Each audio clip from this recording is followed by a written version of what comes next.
Mita iniciar com a produção de corrente, há 257 dias de produção de corrente contínua na web Aruba NV.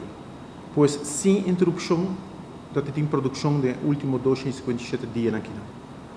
Essa aqui, da danke na nos operator de web e com o aporte de todo o departamento de web, nós estamos logrando essa aqui.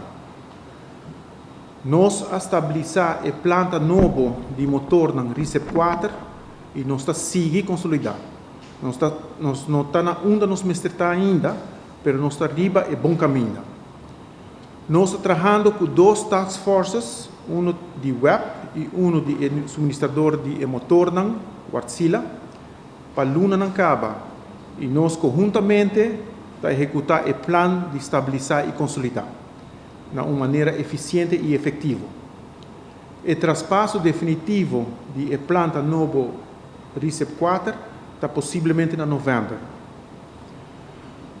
Tem uma demanda alta para corrente door de atividade econômica e de construção, mas também door de onda de calor. Nós conhecemos para a produção de web Aruba NV recorde na caba de 160 MW e a demanda peak está sigue crescer aqui e está antecipar recorde novo de 105 MW. A trobe a informação aqui está regardar produção de corrente door de web Aruba NV e não está regardar distribuição de corrente door de hermana companhia NV Elmar.